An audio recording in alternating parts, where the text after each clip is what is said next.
Help me with the Cavaliers with what's going on. That, according to Adrian Wojnarowski, in a locker room increasingly full of finger-pointing, Kevin Love defended himself and explained his side to teammates, coaches, and management. At the end of the meeting, there was a sense of, with some of the team, that they had worked out some of the issues, but ultimately remains to be seen. They were not happy that Kevin Love may not have been fully sick when he left the building early on Saturday. Help me with what's going on here in Cleveland, Reg. Well, number one, you could have way too many player-only or team meetings. There's times for them, obviously. The Cavs have really struggled since Christmas. I'm not quite sure this is one of those times for those meetings because I hearken back, and I know people don't like to talk about Jordan or Magic or Larry Bird, but you are playing with arguably the greatest player in his generation in LeBron James. And if you can't bring the maximum effort while you're hurt or sick on a nightly basis, then individually something's wrong with you. Again, you and I, are on the outside looking in, so we don't know what they're assuming or alleging Kevin Love did. Again, we're on the outside looking in.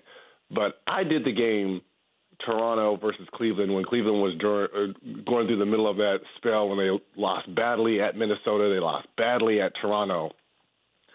The effort that Kevin Love was displaying was horrible.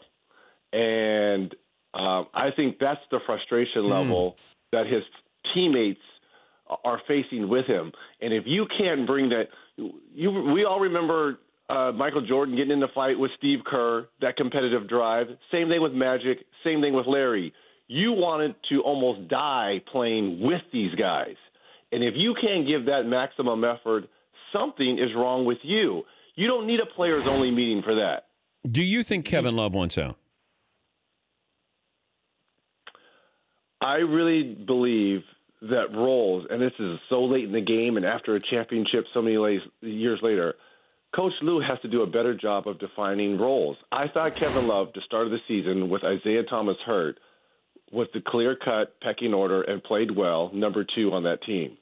For whatever reason, things have gone gray. There's a gray area there, and I just don't think roles are that defined for Kevin Love. Does he want out? Possibly, but where are you going to go and compete at a high level not playing with the greatest player of your generation in LeBron James?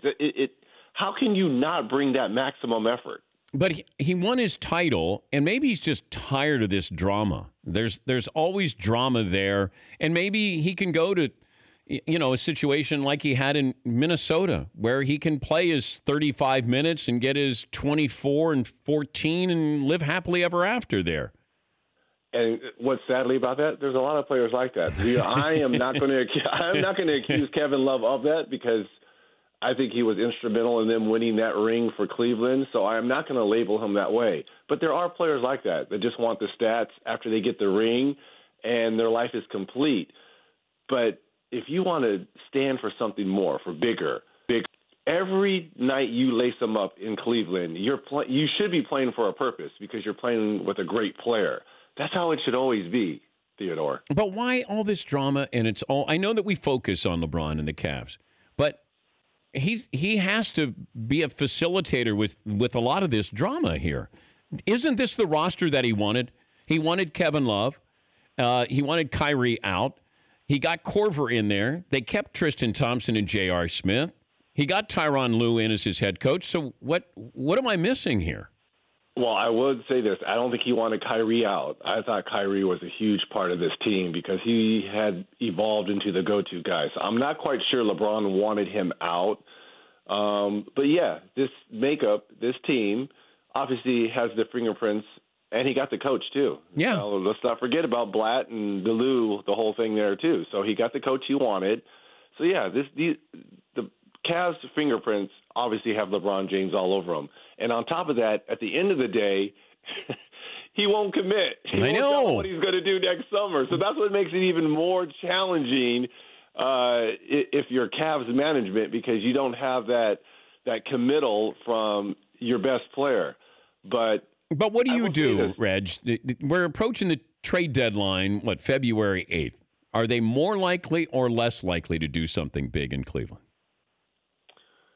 To me, I think, well, big would be obviously trying to bring in someone like a DeAndre Jordan, maybe for Tristan Thompson. I'm not quite sure they want to come off that number one pick that they have, because there's a lot of great college players that could potentially not be the next LeBron, but can fill a void if he was to go somewhere else. So I'm not quite sure they want to come off that number one pick. Again, it makes it challenging because he's been non-committal.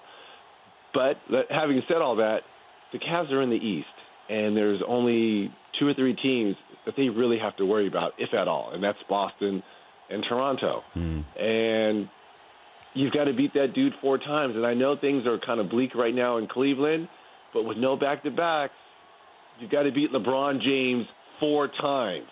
And I know they're having a lot of issues at the defensive end. J.R. Smith has been awful, but you still got to beat them 4 times. And we're putting a lot of onus on Toronto and Boston, as well as they've been playing the 2 best teams in the East. I'm still rolling with the Cavs. There's still a lot of times for them to turn this around, Dan. For more Dan Patrick Show, tune to Audience Channel 239 on DirecTV or download the Dan Patrick Show app.